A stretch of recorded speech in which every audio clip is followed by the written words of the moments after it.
अस्सलाम वालेकुम क्लास 10। आज हम स्टार्ट करेंगे chapter number 12 topic refraction of light. हम लोगों ने रिपल टैंक में भी पढ़ा था रिफ्रैक्शन के बारे में कि जब भी कोई इंसिडेंट रे किसी दूसरे मीडियम में इंटर होती है तो वो बेंड हो जाती है टूवर्ड्स द नॉर्मल। तो हम उसे क्या कहते हैं, रिफ्रैक्शन ऑफ लाइट कहते हैं कि किसी भी लाइट का जब दूसरे मीडियम में इंटर होना और उसका बेंड हो जाना तो वो क्या कहलाता है, रिफ्रैक्शन कहलाता है।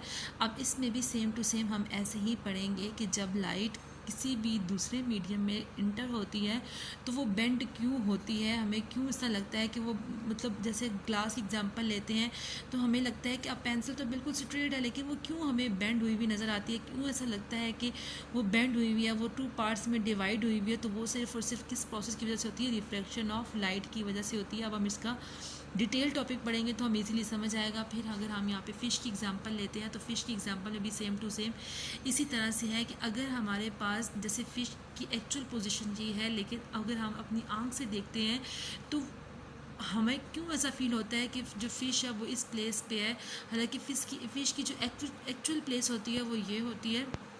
तो ये सिर्फ और सिर्फ रिफ्लेक्शन के प्रोसेस की वजह से होती है कि जब लाइट एक मीडियम से दूसरे मीडियम में दाखिल होती है, मतलब हवा से पानी में दाखिल होती है, तो वो अपनी डायरेक्शन क्यों चेंज कर लेती है, वो सिर्फ और सिर्फ रिफ्लेक्शन ऑफ लाइट की वजह से ही करती है। अब हमारे पास टॉपिक है, कहते हैं if we dip one end of a pencil और some other objects into a water at an angle to the surface it the submerge part look bent as shown. जैसे कि हमें 12.7 गिवन है कि जैसे लाइट है, अगर पेंसिल है, पेंसिल की लाइट अगर लाइट की वजह से हमें पेंसिल जो है वो ग्लास के अंदर क्या नज़र आती है, बेंड हुई हुई नज़र आ रही होती है। जैसे किसी एंगल से हमने पेंसिल को किसी एंगल पे रखा तो वो क्या कर रही होती है, वो हमें बेंड हुई हुई नज़र आ रही होती है। वो किस वजह से नज़र आ रही होती है, जस्ट रिफ्लेक्शन ऑफ लाइट की वजह से। कहते हैं its image is displaced because the light coming from the under water portion of the object changes direction as it's leave the water. अच्छा, जब लाइट है, लाइट जब पानी में इंटर होती है, जो क्योंकि जो पानी की जो मालिक्यूल्स हैं वो एज़ कम्पेयर टू जो लाइट है, वो पानी की जो मालिक्यूल्स होते हैं वो एक दूसरे के करीब ही होती हैं, ठीक है। तो जब लाइट इसमें दाखिल होती है तो जहाँ जैसे वो टकराएगी तो हवा उसको क्या कर जाएगी, उस साइड पे मूव करती जाएगी, ठीक है।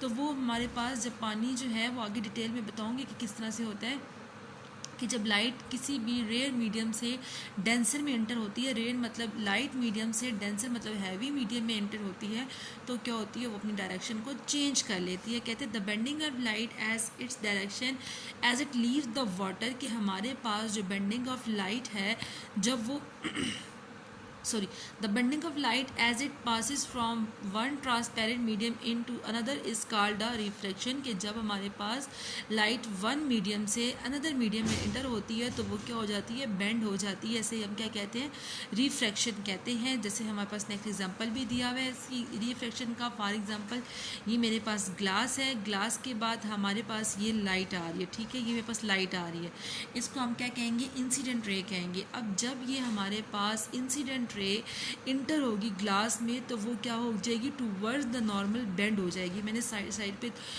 इजी स्कीम लिख दिया है कि जब लाइट रियर मीडियम से डेंसर मीडियम इंटर होगी तो वो क्या हो जाएगी, बेंड टूवर्ड्स द नॉर्मल। क्योंकि अब लाइट अगर इंटर हो रही है तो हम कहेंगे कि अब वो किस एंगल में बेंड हो रही है।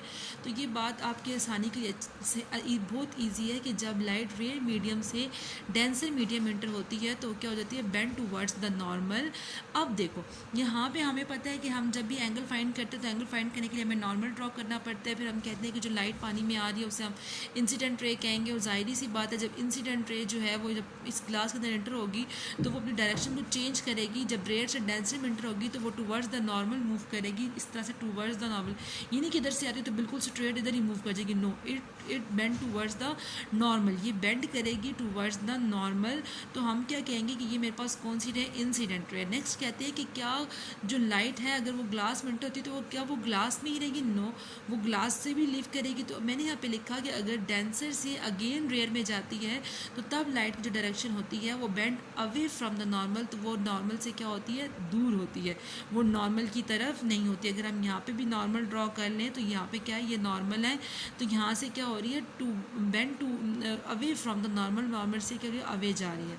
अब हमें पता है कि जो ओ आई है वो इंसिडेंट रे है, जो ओ आर है वो रिफ्लेक्टेड रे है, और जो ई एम ई है वो कौन सी रे है, इमर्जिंग रे है, कि वो उस डेंसर मीडियम से अगेन रेयर में आ रही है तो हम उस रे को क्या कहेंगे, इमर्जिंग रे कहेंगे। अब नेक्स्ट उन्होंने डिटेल लिखी हुई है at the air glass interface, the ray of light IO changes direction and bend towards the normal and travels along the OR inside the glass block.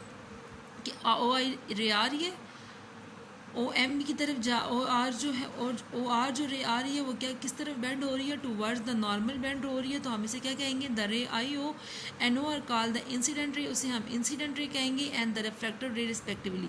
मतलब ओ आई को हम क्या कहेंगे, इंसिडेंट रे कहेंगे, और ओ आर को हम क्या कहेंगे, रिफ्रैक्टेड रे कहेंगे। और ये बात आपको पता है, रिस्पेक्टिवली जब भी आता है तो आई ओ जो है वो इंसिडेंट रे होगी और जो ओ आर है वो रिफ्रैक्टेड रे होगी। नेक्स्ट मेरे पास कहते हैं the angle I made by the incident ray with the normal is called the angle of incidence. जो एंगल आई होगा, जो हमारे पास एंगल आई है and made by the incident ray and the normal called the incident, the angle R made by the refracted ray and the normal is called the angle of refraction. ये बात हमें पता है कि अगर angle आई जो है वो नॉर्मल के साथ जब होगी इंसिडेंट रे तो हम उसे एंगल ऑफ इंसिडेंट कहेंगे, और अगर आर जो है इंसिडेंट रिफ्रैक्टेड रे है वो नॉर्मल से जो एंगल बनाएगी उसे हम एंगल ऑफ रिफ्रैक्शन कहेंगे। When refracted ray leaves the glass, जब वो ग्लास को लीव करेगी, it went away from the normal, कि वो क्या होगी, away from the normal bend कर जाएगी। इसे हम क्या कहते हैं, डेफिनेशन है the process of bending of light and as it passes from one medium to another medium is called a reflection of light. Next laws of reflection है, ये सेम टू सेम रिफ्लेक्शन के laws, first जो law है वो reflection की तरह same to same ही है। जो इंसिडेंट रे है, रिफ्लेक्टेड रे है एंड द नॉर्मल है, सारी की सारी क्या कर रही है, लाई इन द सेम प्लेन, एक सेम प्लेन पे लाई कर रही है। जैसे मेरे पास एक ग्लास है, ये एक प्लेन है, यहाँ पे इंसिडेंट रे आ रही है, नॉर्मल आ रही है, रिफ्लेक्टेड रे, ये सारी की सारी क्या कर रही है कि प्लेन पे लाई कर रही है। नेक्स्ट जो लॉ है वो उससे थोड़ा डिफरेंट है। रिफ्लेक्शन के लॉ में कहा था कि एंगल ऑफ इंसिडेंस जो होता है वो एंगल ऑफ रिफ्लेक्टेड की क्या होता है, इक्वल होता है, तब भी हमारे पास रिफ्लेक्शन का प्रोसेस होता है। बट रिफ्लेक्शन में क्योंकि बेंड हो जाती है लाइट टूवर्ड्स द नॉर्मल, तो अब हमारे पास कौन सा होता है, उसके लिए हम एक लॉ यूज़ करते हैं विच इज स्नेल्स लॉ। इसमें कहते हैं द रेशियो ऑफ, रेशियो का मतलब क्या होता है, division, the ratio of sine of angle I, यानी साइन आई जो है किसके साथ, to the sine of angle of reflection R is always equal to the constant, यानी sine I by sine R is equal to the constant, and इसको हम क्या कहेंगे, एंग भी कहेंगे। अब हमें पता है कि जब लाइट जो है वो रेयर मीडियम से, अब देखो हमारे पास क्यों टूवर्ड्स, अब हमने ये क्वेश्चन आ सकता है कि अगर जो रेयर मीडियम से डेंसिटी में देती है तो वो क्यों बेंड होती है टूवर्ड्स द नॉर्मल, क्योंकि जो लाइट होती है वो हवा में उसकी जो स्पीड होती है वो काफ़ी ज़्यादा होती है, लेकिन जब वो किसी ग्लास में इंटर होगी तो उसकी स्पीड क्या हो जाएगी, स्लो हो जाएगी। ये आगे आप स्पीड ऑफ लाइट के टॉपिक में पढ़ेंगे कि कितनी होती है हवा में लाइट की स्पीड, एंड एक ग्लास में लाइट की स्पीड कितनी होती है और एक वाटर में लाइट की स्पीड कितनी होती है। तो बात याद रखें कि हवा में जो लाइट की स्पीड होती है वो ज़्यादा होती है, फिर जब वो ग्लास में इंटर होती है तो उसकी स्पीड क्या होना शुरू हो जाती है, कम होना शुरू हो जाती है। तो यहाँ पे हम कहेंगे कि इट्स मीन जो एंगल ऑफ इंसिडेंस होगा वो ग्रेटर होगा किससे, एंगल ऑफ रिफ्लेक्शन थे। अगर हम मिजान से एग्जांपल है, जैसे मेरे पास ये ग्लास है, ठीक है, अब फॉर एग्जाम्पल ये नॉर्मल है, यहाँ से मेरे पास लाइट आ रही है, लाइट आने पर वो लाइट क्या होगी, इस लाइट आने के बाद यहाँ पे क्या होगी, बेंड्स हो जाएगी टूवर्ड्स द नॉर्मल की तरफ बेंड हो जाएगी, नॉर्मल की तरफ बेंड हो जाएगी। तो हम इसे क्या कहेंगे कि यहाँ पे जब लाइट की स्पीड थी ज़्यादा, अगर यहाँ पे 40 एंगल बन रहा है, तो जब वो डेंसर मीडियम इंटर हो रही है तो उसका जो एंगल है वो कितना बन रहा है, 20 बन रहा है, क्योंकि वहाँ पे जाके उसकी स्पीड स्लो होगी और वो बेंड करेगा किसकी तरफ, टूवर्ड्स द नॉर्मल। तो अगर हम साइन आई की जगह कोई वैल्यू पुट करते हैं, आई की जगह कोई वैल्यू पुट करते हैं, तो हमेशा किसकी इक्वल आएगी, कोई ना कोई कांस्टेंट की ही इक्वल आएगी, और इसको हम रिफ्लेक्टेड इंडेक्स भी कहते हैं। ठीक है, कि हमारे पास जो एक वैल्यू, जो आई की वैल्यू है इंसिडेंट की, और आर की जो वैल्यू आई जो होता है वो हमेशा ग्रेटर होता है as compare to angle of reflection. तो मैंने यहाँ पे साइड पे लिख दिया कि एंगल ऑफ इंसिडेंस है वो क्या होगा, ग्रेटर होगा एंगल ऑफ रिफ्लेक्शन से। ठीक है, कहते हैं where the ratio sine I by sine R is known as the reflected index, हमें रिफ्लेक्टेड इंडेक्स भी कहते हैं, of the second medium with respect to the first medium. क्यों कहते हैं, क्योंकि जो लाइट है वो जब हैवी लाइट मीडियम से डेंसर में इंटर होती है तो अपनी डायरेक्शन को चेंज कर लेती है, जब चेंज करती है तो वो उसका जो आंसर होता है वो किसी न किसी कांस्टेंट की इक्वल आता है। It is called the Snell's law. Speed of light की बात करते हैं, reflection of light is caused by the difference in speed of light in different medium की जो स्पीड ऑफ लाइट है, या हम रिफ्लेक्शन ऑफ लाइट की बात करते हैं, उसकी वो डिफरेंट होती है जब हमारे पास अगर किसी डिफरेंट मीडियम में इंटर होती है. For example the speed of light in air is approximately 3.0 multiply 10⁻8. It's mean speed of light जो है एयर में उसकी स्पीड है 3.0 multiply 10⁸8. However when the light travels through a medium such as water और glass, अगर light जो है वो वाटर ग्लास में ट्रैवल करती है तो इट्स स्पीड डिक्रीज, उसकी स्पीड क्या हो जाती है, कम हो जाती है, क्योंकि हमने पीछे पढ़ चुके हैं कि जब रेयर से डेंसर में जाएगी तो उसकी स्पीड क्या हो जाती है, कम हो जाती है लाइट की. अब आगे से उन्होंने बता दी कि the speed of light in water is 2.3 and the speed of light in air is in a glass is 2.0. It's mean speed of light in air is too much 3.0 multiplied 10⁸8 and in the water is 2.3 multiplied 10⁸8 and in the glass is 2.0 multiplied 10⁸8. It's mean the speed of light in glass is very low. To describe the change in the speed of light in the medium, we use the term index of refraction or refractive index. हम refractive index भी कहेंगे, उसे हम refractive index भी कहेंगे. Next मेरे पास है refractive index, उसे हम कहते हैं कि ऑप्टिकल डेंसिटी मैयर हम किस तरह से करेंगे.